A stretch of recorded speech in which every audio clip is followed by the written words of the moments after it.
very nice to the body organism anyway, because it doesn't care. So, yeah. What it's boiled down to me simply is, and when I say looking for what you are could be a lot of things, yeah. You're looking for someone to save you, you're looking for this, you're looking for that. So looking for what you are from what you're not. Yeah. This is, to me, this is the correction. Or the same possibility is available at the same time. You can be seeing what you're not from what you are, yeah? So you can see what you're not looking for what you are from what you are, yeah? And then it makes it incredibly ridiculous for what you are to be looking from what you're not for itself. Yeah. So it's very,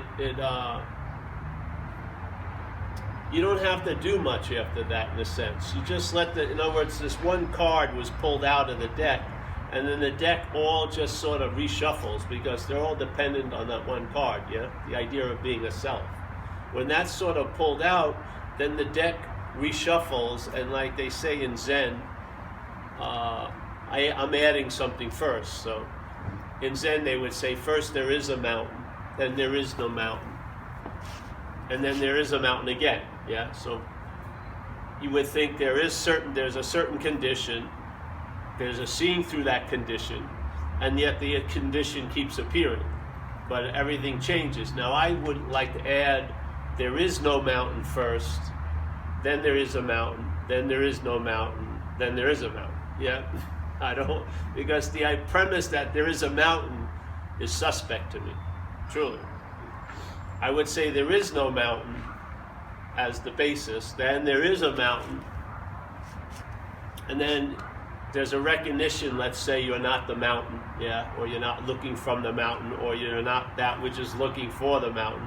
So then there is no mountain, and then there's a mountain again. So it keeps appearing, but the weight and the meaning of it changes, yeah? So it's sort of like an activity of the body brain that's going to continue. That doesn't have to stop. So basically the brain developed to a point in the body, and to that point it decided the best way to organize everything would be based on a self, yeah? So that the organism or whatever, the seeming organism will look out for itself, yeah? And stuff like that. And now it's just went a little hog wild, yeah? So the obsession with it got a little too much, where basically it's sort of like those dogs with mange, you know? They have those cones, and we're just in this our own little satellite dish all day.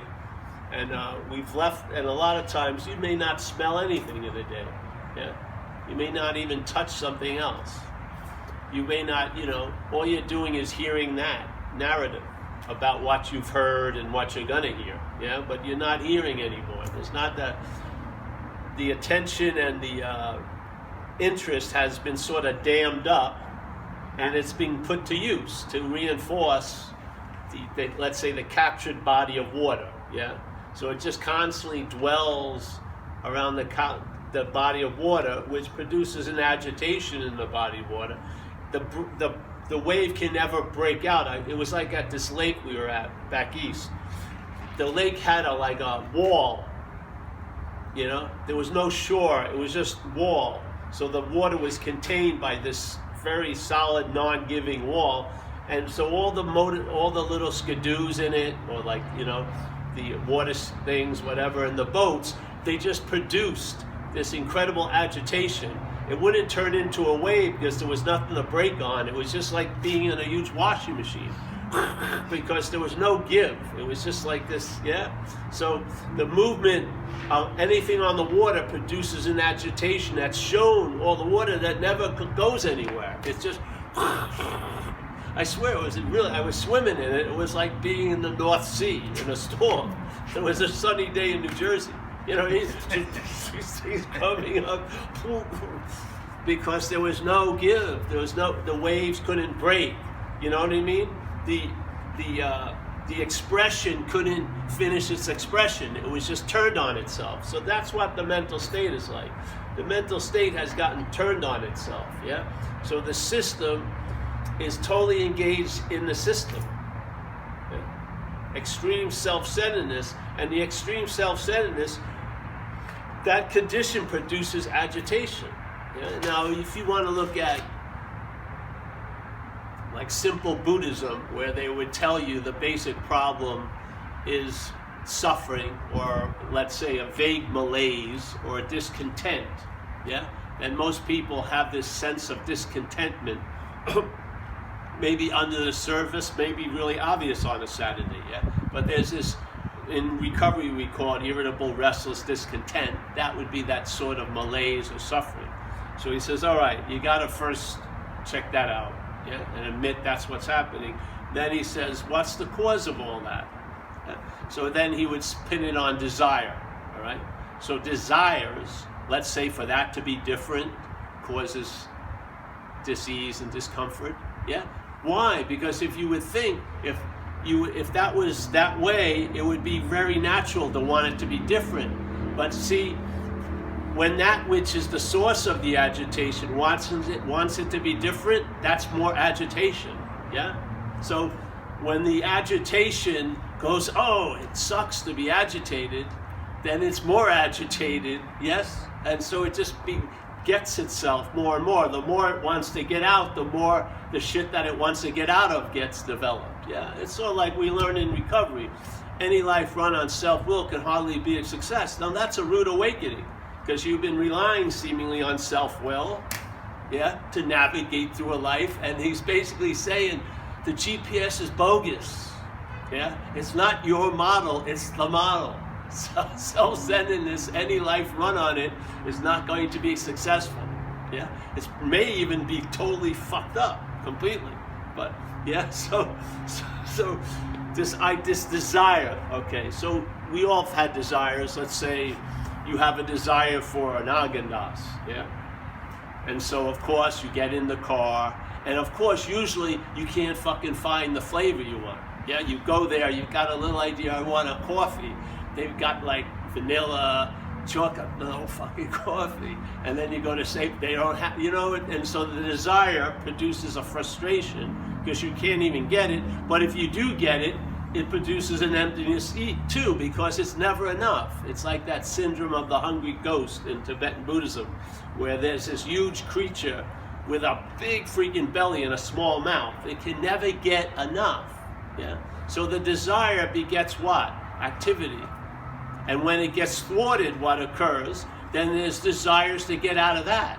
So the desire like begets desires. So if you look at the original movement of desire, I would say, is in the mental condition. It has a desire to become a thing. It wants to be a self.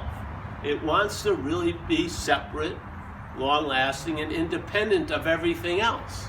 Yeah? That's its basic source drive, is to be separate, independent, long-lasting. Yeah? And so that desire to become what you can never be, because you are already. You are. Now what you are, I would say find out, but you are already. So that's the dilemma. The mental state can't get over the fact that you are, or you really are nothing already, but it wants to forget that and then make a something. Yeah? And it wants to take the attention and interest and enslave it to that something, so that something will seem to appear to be real at the expense of what is real. So you, in the way of your active affirmation of what you're not, is a denial of what you are. Now you wouldn't say, I'm denying what I am all day. It looks like you're seemingly affirming what you are all day with all the thoughts about it, but you're really identified as what you're not. So all your activities concerning you are really about a you that's not you. Yeah? So you're reinforcing that which causes the anxiety, and then you want to get out of the anxiety as that which causes the anxiety. So you run into a little thumb torture thing called self can't get out of self. What? So there's a drive. I want to get out of me, but I want to be me. I want to be me to get it. See, I want to get out of me as me. Yeah, because I think the me that's been in this deserves the experience of being out of it. Yeah. It does, but it can't happen. Yeah? Because self can't get out of self. So this desire, yeah, the mental state, see it, it's the basis of all other desires. The mental state is in a constant desiring to be something it can never be. Yeah? A long-lasting, independent, separate thing. It wants to fucking be the historical Paul. And it will suffer if that reinforces the idea. If pain is the best fucking convincer, it will fucking produce pain, feel pain, lay pain on other people. Yeah? Only to get a sense of being real by the effects it can seemingly make. Yeah? If something isn't real, how it gets the sense of being real is by the effects it can cause. Yeah? So if I can really cause you to be fucked up, that gives me a sense of being real. Yes? All right, so there's a desire to become what? A long-lasting, independent, separate thing. The thinker, the feeler, the doer. Yes, that's the desire. Can never be met. You're never going to be what you thought about all day as. You're not. That's why the thinking about it all day continues, because it can never deliver the goods. You would think if thinking could make it so, then the thinking could have taken a break a long time ago. We wouldn't have to think about ourselves, we'd just be fucking being that, yeah? But it has to be reinforced, 70,000 thoughts a day, that's a lot of reinforcing, yeah? That's a lot of freaking reinforcing. So, all right, so this is a desire to become, okay? Being thwarted at all times. And then, because it has a dualistic split, it also has a desire to unbecome what it truly believes it is, like a loser, unlovable, I fucking did that when I was 10, I can never forget, So basically, you've got a lot of court cases against you already, you're pretty much convicted, and you're just trying to evade the sentence as best you can, which is another sentence, a slavery to try to get relief from that which cannot have relief, yes? Fucking the hell. So all right, so there's a desire to become and a desire to unbecome. So there's like a slinky, really. Desire to become, thwarted. Oh, fuck that then. I'm a loser. Desire to unbecome that. Desire to become, unbecome. So it's like it doesn't even need a staircase. It just slings. So it's like the front of the fucking centipede pulls the back of the centipede. So lands here, and it goes on and on. So there's the basis of agitation. Great sense statement from Faith Mind. You can't use activity to produce stillness. That would be activity. Whoa, all right, so this incessant activity obviously would like to get some fucking relief, but all its attempts to get relief stirs the pot even more. Yeah, so it's in a little bit of a dilemma. Yeah, it's in this thing of, hey, every time I try to back out of the parking space, I'm running into this thing. And I only know 2 gears, and so you're sort of stuck in a way. All right, so here's the desire to become and unbecome. From there, what happens? So then they say, okay, that's the cause of the suffering. And then he presents in Buddhism, conservative Buddhism, they present an 8-fold noble path. Yeah? So once you see numbers, you know it's linear, just like steps and everything. So it's all about in the dreaming. I mean, to our innate reality is not of time. You are not becoming more of you or becoming less of you. What you are is timeless. It's not in any process of becoming or completing or losing and fucking everything up. No, it's timeless. So that's the thing. But here, in the time, there's linear processes. And so the Eightfold Noble Path is a linear process. So it says, all right, so the first obviously would probably be the most important, yeah? The first, let's say, for you to have a good life, the first thing would be not to kill yourself. So the first thing would have to be not to kill yourself, and then the others would make sense. But you couldn't be not to kill yourself at step 8. It's be step 1. All right, so that's the basis. So, all right, so it says, all right, non-self. So the right view, it says the right view, which is what? Understanding, let's say, where you're living from, the basis. The right view, they frame it as anatta, which means non-self. So the great innovation that Buddha brought into the whole situation was this idea that there wasn't a permanent soul or a self that transmigrates into other bodies but continues in its process of becoming complete as a perfect soul. He said, no, I checked it out. That's not what I found in the laboratory of living. So he says the anatta, non-self, all right? Now some people have a lot of ideas of it. Of course there's a sense of self. It's being produced all day. But a sense is not the thing itself, yeah? All right, so anatta, non-self, right view. And then they have 7 other things, which I haven't looked at in a long time. But I remember, because in a sense, if you get them first, the others take care of themselves, in my field, yeah? So, but there's right livelihood, so there's right view, and everyone has a right. So right view, right livelihood, right meditation, right understanding, right a couple of others, yeah? Now this is how I see it. Many of us are trying to arrive at the right view by having right livelihood, right understanding, right meditation, with the hopes if these are all right, they'll make the view right. But in my sense is the right view makes the other things right. So the right view, the right of the view migrates to the other places. So it gives you a much wider berth about what lifestyle will be right. Yeah? It's not, multiple, like 3 choices. I mean, a lot of lifestyles are right from the right view. Right meditation, well, like right walking, right this, yeah? It's much more expansive if the right comes from the view instead of one activity or one thing trying to produce the right of the view. The right gives you a very expansive understanding, livelihood, a lot more possibilities.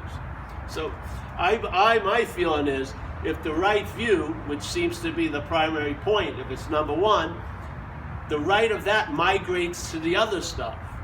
Now, with the identification as self, we usually don't see it that way. We think doing and having and trying to be the other stuff will produce the right view. I think that's fundamentally off.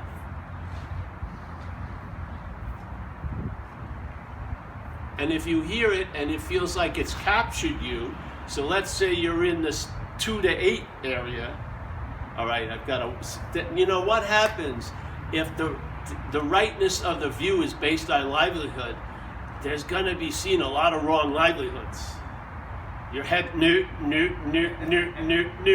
I mean, your consultant in the process to get the right view is the problem.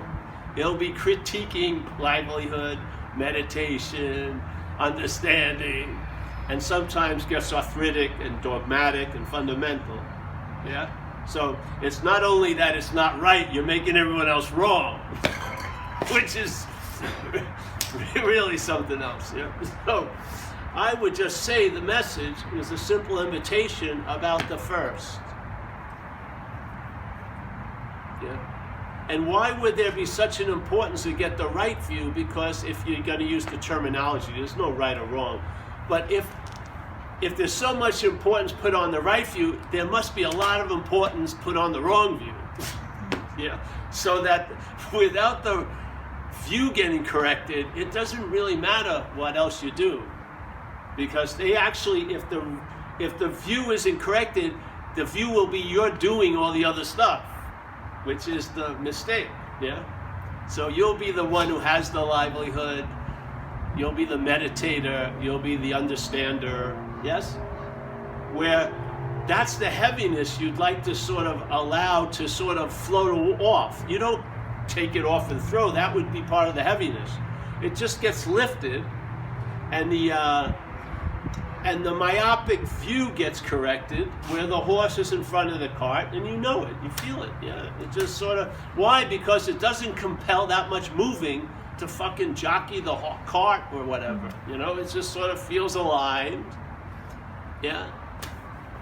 And the torque and the effort is much lighter. Yeah. The horse may not even pull the cart, because it's already arrived at the goal. The cart says, fucking get there. The horse says, hey, this is the whole, I've arrived at the horse in front of the cart. The whole journey for the cart to get somewhere, it seemed to be, the cart basically has no motor, it depends on the horse. If the horse goes, fuck that, the trip's over. So once you feel this, it's a feeling. It's not a feeling like the ones I have. It's a sense, let's say, prior to the sense of self. And this sense is always available at all time, and it's not being produced. You're on, and the onness has nothing to do with you, really. It's just on. It's just like you can see all day. I mean, we've all been seeing since we woke up. No one seems to be sweating, You saw San Francisco, you'd be fucking exhausted. I saw Nevada, fucking a lot of rural, cow and horse places. You see, but we're not sweating, are we? We're not. And the seeing is so fucking. The hearing, I can't believe how much effort it takes to hear. No, there's just hearing, seeing, feeling, tasting, touching. Like you're completely on. All your shenanigans is based on this involuntary condition. You're believing that you're separate. All this shit wouldn't have any play whatsoever without this state of consciousness, yes? Yet, you don't seem to have anything to do with the state of consciousness. At all. There's no volition. I'm only going to see Wednesdays and Fridays. I'm not seeing anymore. That's it. When you close your eyes, you're still seeing. Don't you feel it? It's like horses pushing against the garage wall, or the barn wall, the door. Your eyelids, it just feels like some fucking boom. It's always very boom. It doesn't take, all right, I gotta warm up. I'm gonna be seeing today. No, you just perfect. It's incredible. Doesn't that have some kind of influence on your day? How can we miss the constant imitation to see what you're not from what you are? It's telling us all day. 5 different ways. You know what I mean? It's texting you, tweeting you, emailing you, fucking mailing you, fucking screaming at you, and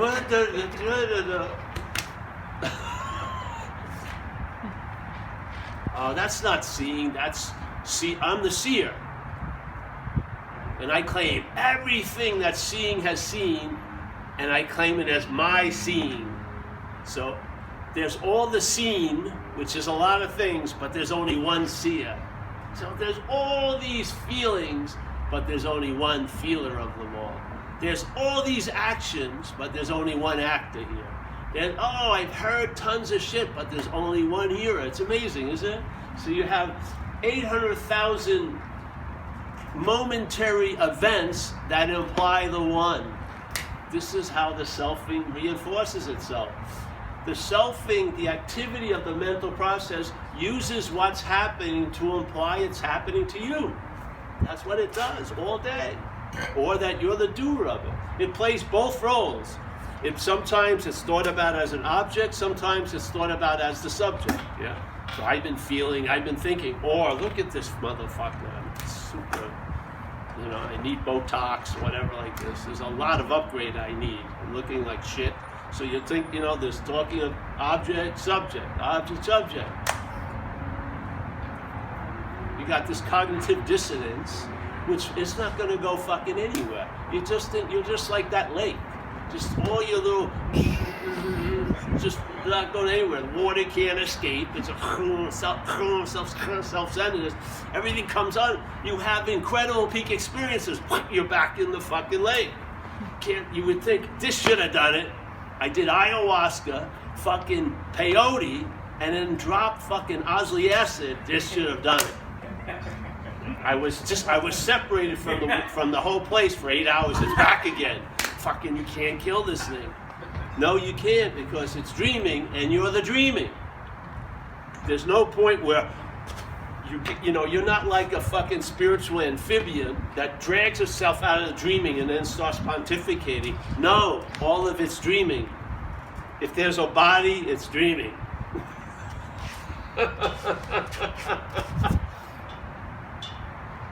So what do? I don't know. Just see what you're not. Yeah.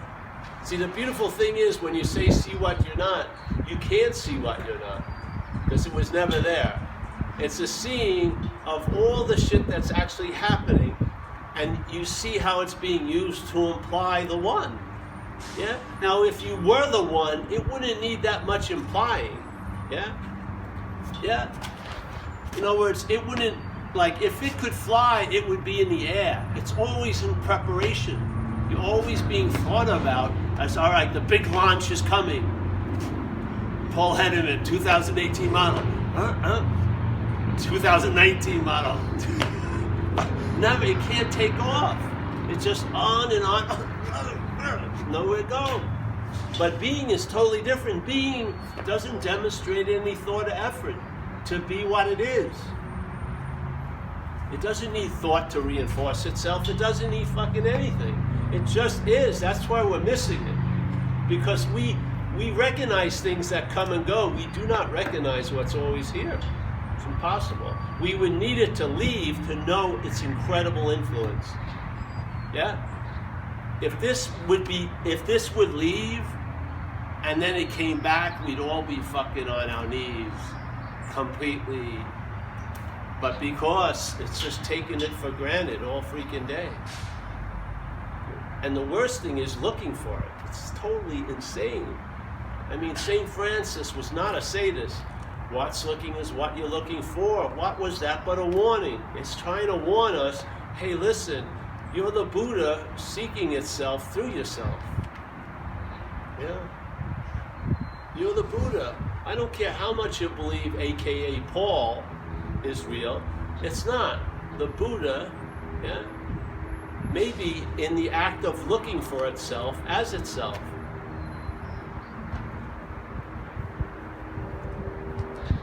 These are warnings.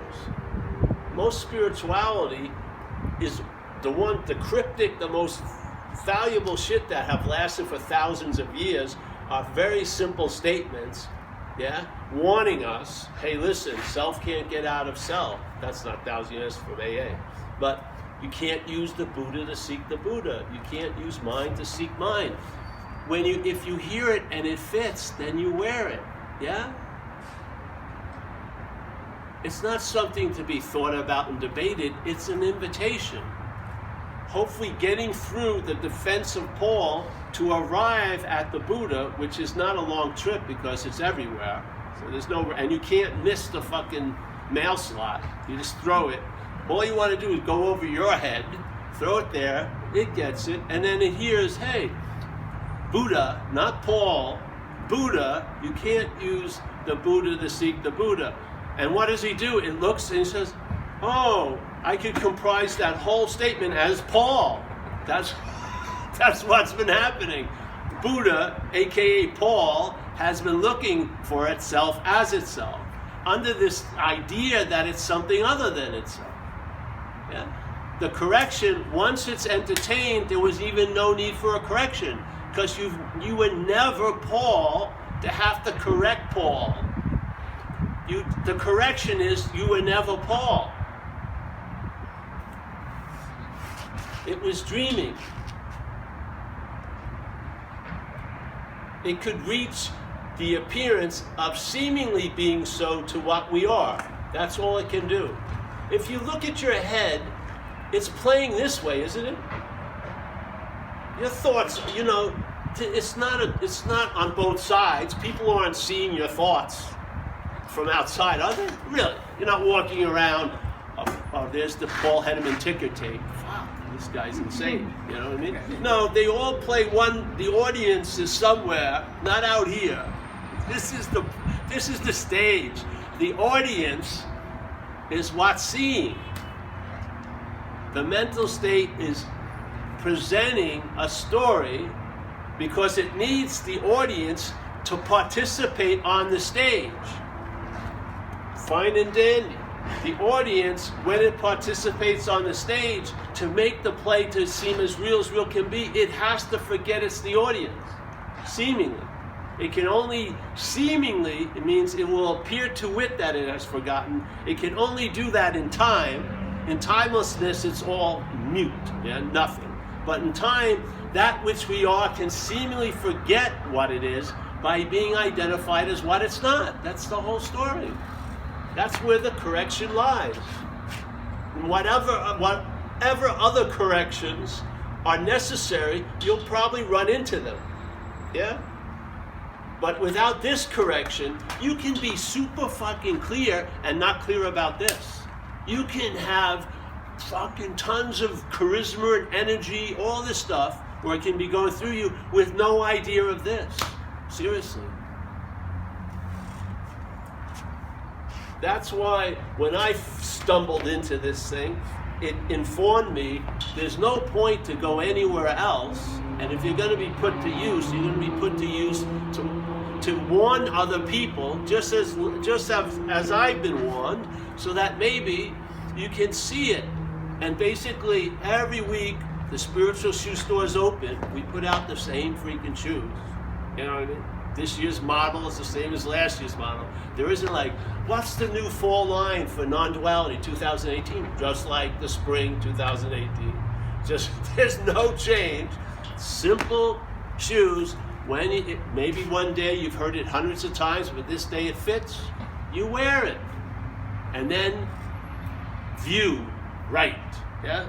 Then all the importance of everything else, following it to be right, you'll probably lose a lot of interest in that, because the view being right leaves a lot of room for whatever comes after. Yeah. If you believe that 7 sphincter tightening things are going to produce the ease and comfort of being, if you believe through incredible exertion and thought and effort, you're going to get to a very relaxed state that never shows any signs of thought or effort, I'm humbly believing we're off. We're mistaken. You cannot use activity to produce stillness. That's fucking activity. You can't get out of your own way. Yeah? That's how powerful we are. So, and I guess I'm a real thick example, because I've been at more Paul Hedderman talks than anyone else. Thousands. Still, this is never going to get it. The hose is never going to drink the water. Yeah, it's just useful. Yeah. That's the good news. But how the hose benefits, because of water's nature is to clean, doesn't have an intention to do so, but if something moves through the hose enough, the hose is going to be fucking spick and span in there. Things are going to be able to move through easier, faster. And in a sense, the hose's lightness is based on what's moving through it. Nothing stays in the hose. Yeah. It doesn't become a dam. You're not the source. I hate this idea of us pinning it on somebody, saying, oh, that person is awakened. That's a curse you've landed on someone. You're going to be sorely disappointed. Like they had this thing in Tibetan Buddhism. This happened a few years in Facebook. I got a message as man who in Tibetan Buddhism that was recognized universally as super whatever, went into dementia. Yeah. A lot of his devotees were really fucking perplexed. They thought he was awake. He's enlightened. And now he's drooling, can't even fucking find. You know what I mean? They were like, what? Anything can be expressed here, but nothing's owned here. The effect is never the source or the cause. The effect is an expression. It's not a cause. This is an effect. All right.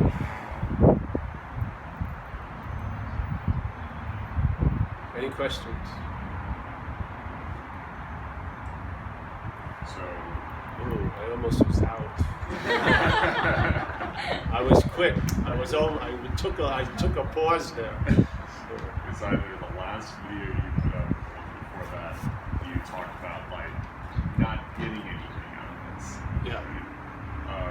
And so like one question is, I mean, this is discussed in the movie, like, you know, the whole, in the process of waking up together, you could, maybe say that there is energy or empathy or what have you. And I just found it interesting how you put it, because it almost sounded to me like, oh, maybe you don't like feel necessarily like that energy is like as you wake up and express and others wake up and express. I just want to go. Right. Well, see, no one's waking up. See, you can wake up to the fact that you're awake by waking up to what you're not. Yeah. But by trying to wake up as what you're not, it doesn't go anywhere. So I humbly believe there aren't any people, first of all, but let's say I believe we're all inherently awake, but here you can seem to be awake to that, or you can seem to be asleep to that, yeah? It doesn't change the fact that we're all awake, but here in time, it can appear to you that you're not awake to it, or it can appear to you that you're awake to it. But it doesn't change the awakeness, yeah? And usually, if the awakeness in time interrupts your story sufficiently, I would humbly believe it has to be the same for, quote, others, which is, it tells you very emphatically that it's always been this way. So the idea, though it seemed like it wasn't that way, and it may seem like you did a lot of stuff, and then suddenly it became that way, and there's a story that hopefully was based on what I did, but in fact, when it hits you strongly, it tells you it's always been this way. So it negates the whole story. So the story about arriving at the goal, if the goal appears, it negates the whole story of arriving at the goal.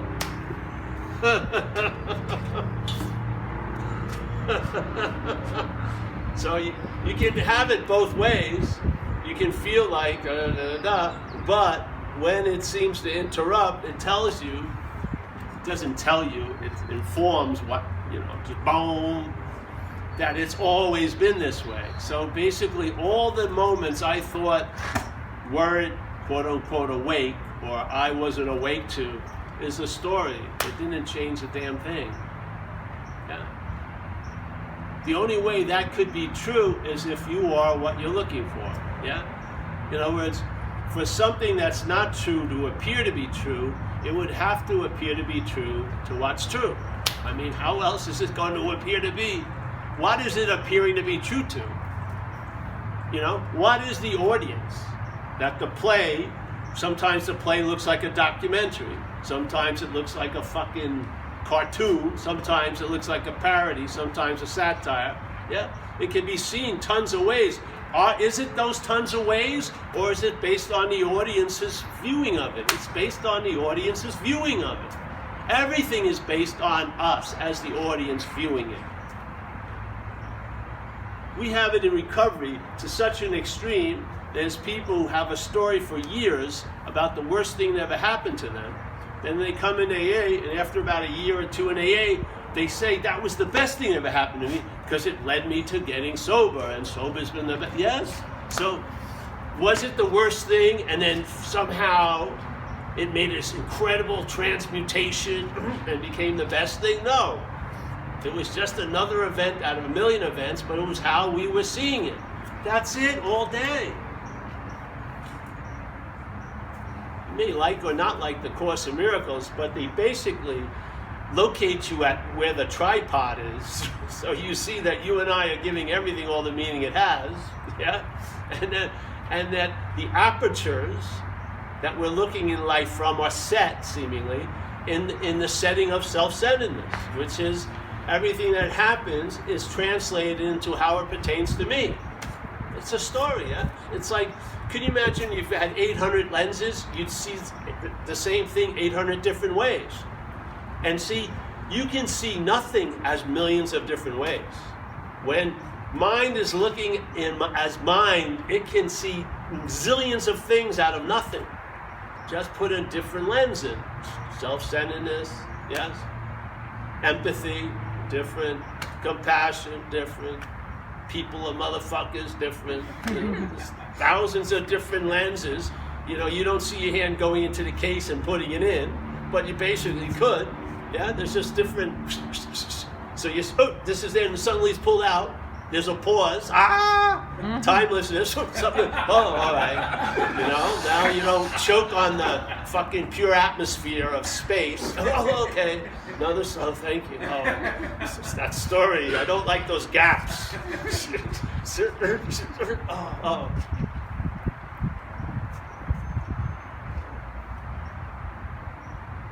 If people ask me how I see, no one does really. I'm gonna just for a conversational point. A lot of people ask me. I would see this as an activity that I would say, because we have the experience of night dreams. So it's a night, just like in Tibetan Buddhism, they use an open, clear sky to mimic mind. You know, so we're using the dream. Yeah. So if you see the night dream, and then you just expand it to maybe this awake is a dreaming. Yeah. Now, see, I think there's a mistake when it's called a dream, because it seems to be a thing then. But dreaming, like I think it's a never-ending verb that never becomes anything. It's just always in the act of becoming and unbecoming, but nothing ever happens. Yeah. So this verbing. So I would say the best way it fits to me is that it's dreaming. Yeah? And the Course would say, hey, you and I are the dreaming of the dream. Yeah? It doesn't say you and I are in a dream and it's a dream of someone else's mind and we're being imposed upon by that which, no, it says you're the dreaming, you know, as an activity. You, all of you, yeah, all. We're the dreaming, not that we're the one who's in the dream, the one's going to wake up from the dream. No, all that's part of the dreaming. The idea of the one in the dream and then waking up in the dream.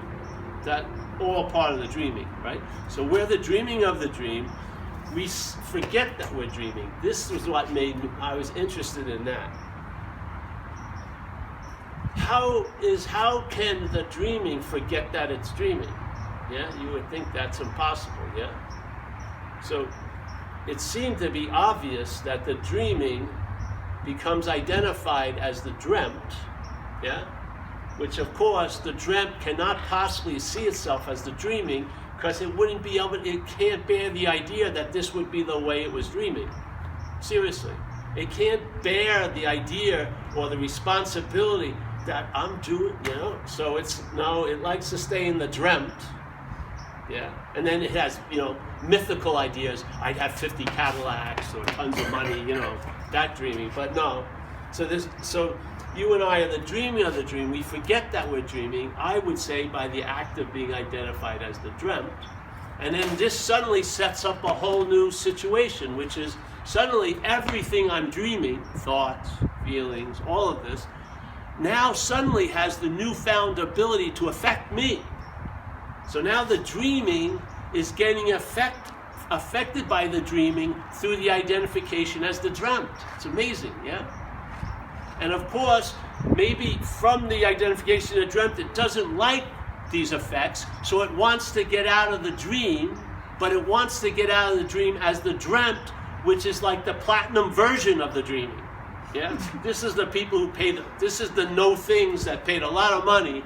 So when I start screaming, I want out, don't let me out. All right, so they realize, fuck, what the hell's happening? I want out, but they can't get out because they bought that ticket. Platinum 400, this is gonna look as real as fucking real can be. Yeah!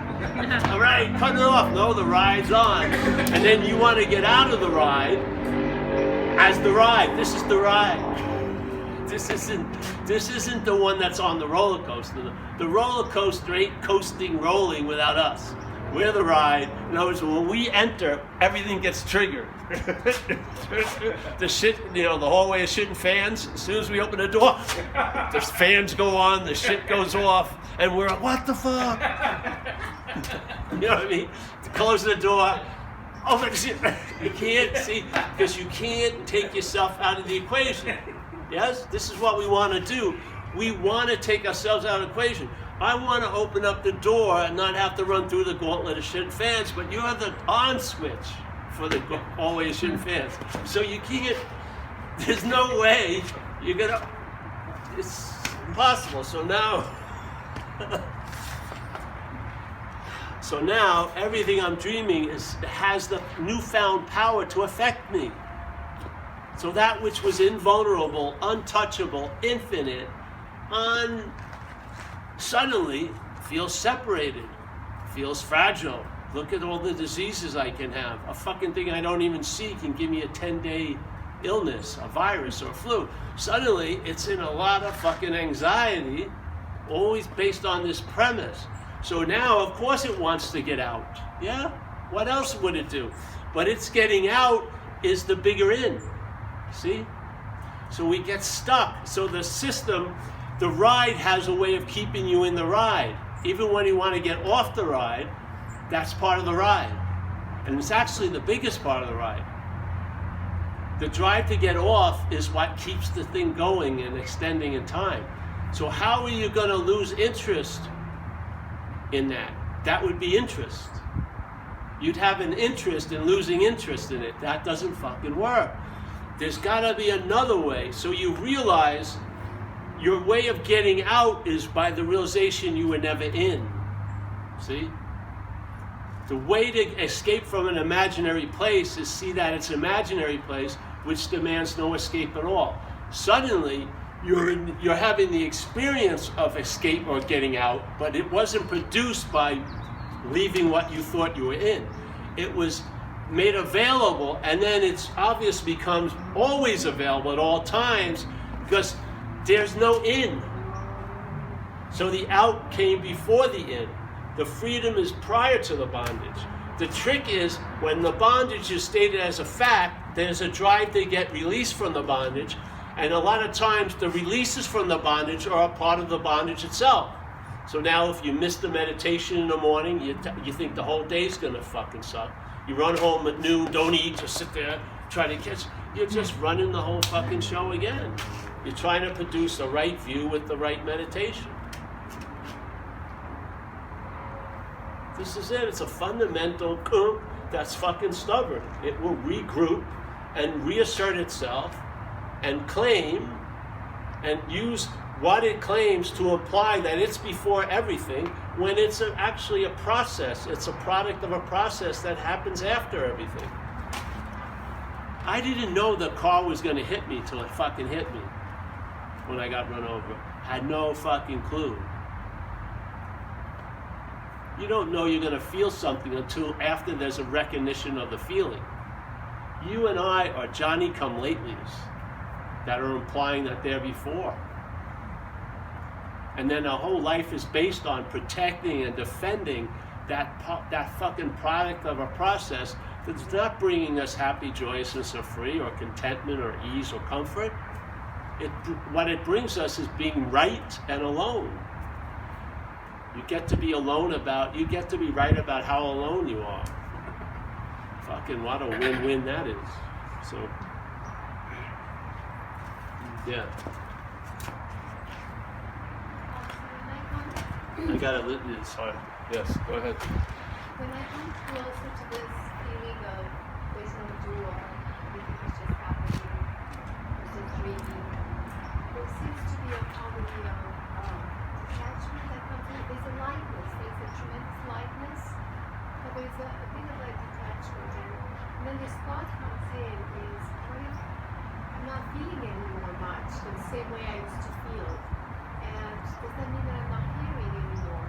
This strong feeling seems to be associated with caring, feeling equals caring, or feeling this.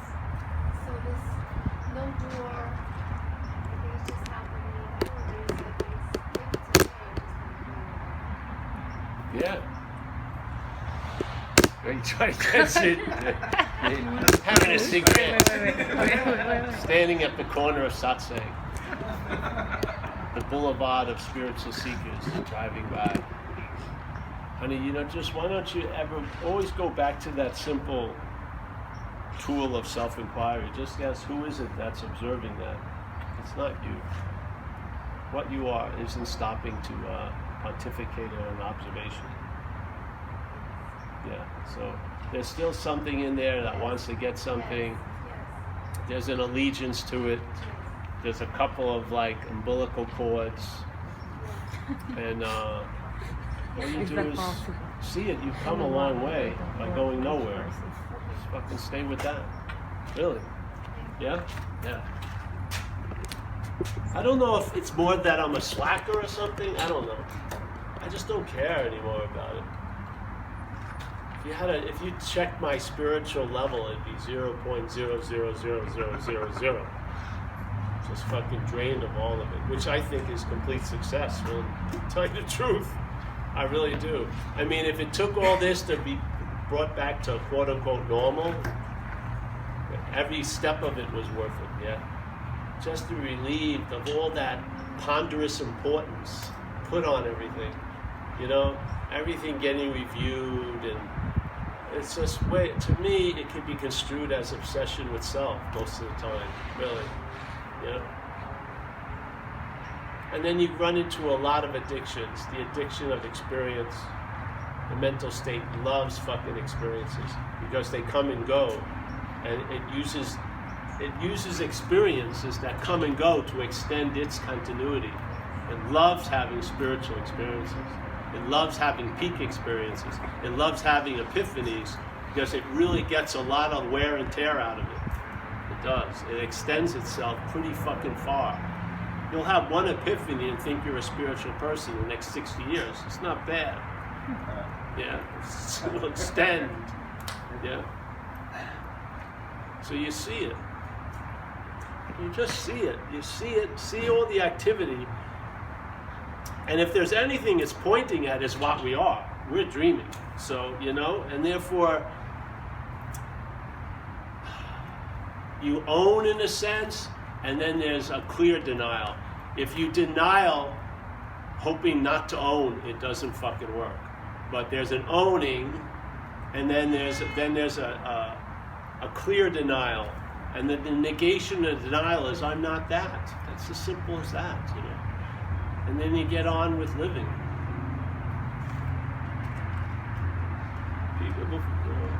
The point is, there's a recognition. Let's say something that was professing to be you for quite a while is seen. So you get, the aperture opens up, and then that which you thought was there, that was seeing everything, you see it as a fixed aperture. It was just another mental state. Yeah, maybe, and let's say you have 5 or 6 of those events where, there wasn't any noticing of this. It was claiming to be the noticer of everything else. Suddenly you see it.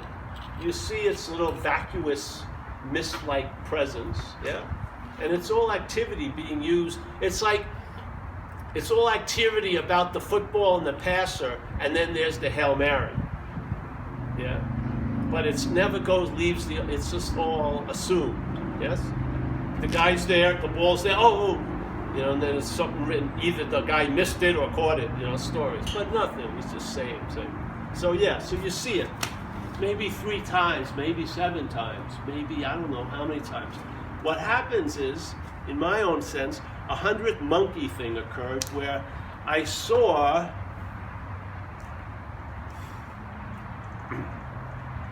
aperture opens up. The mental state adapts, appears here, right before the lens. But it says it's behind the lens. But it's right before the lens, right? So you can't see what's seen, which it runs on that, so it can imply that it's the seeing, because you can't see what's seen. So there's the seeing, and then it appears right here. And then, all right, whoop, this is what? Suddenly you see that pole that was historically viable for 5-8 years, fucking what? Yeah? There's another one comes like this. But they all are implying when they hear that they hear behind the camera. They're not. They'll change the way they sound and what they talk about, but it's the same. Yeah? It's like this. It's like the wolf in a lot of different clothing. Yeah. So okay. So 7 times. Aperture. Because here it has the possibility. Yeah. Aperture opens up. You've seen it 6, 7 times. Boom. You just realize that's what happens. Yeah. It wants to forget the lens by emphasizing the one that's seeing from the lens's rim. Yeah. And now this thinks it's super clear, fucking unbelievable. Fucking all you idiots, you know, fucking why don't you just get this? It's so simple. Every fucking year's doing this, you know, on and on. Yeah. Oh. Now I know I don't have to figure it out when it happens. I know it's gonna happen. I have the knowledge it's going to arise at wherever I am and say, oh, I got it from here, and then start yapping. Yeah, so I don't know how many you need to see. I don't know how many gloves the hand needs to have pulled out and then put back on to realize, hey, I'm at a glove factory. The gloves are going to be put on. I can go to the higher ethers. There'll be a fucking misty robe on there. It's just what happens. You get clothed. The emperor always has new clothes. Yeah, it gets clothed every fucking time. So now you see it. Yeah.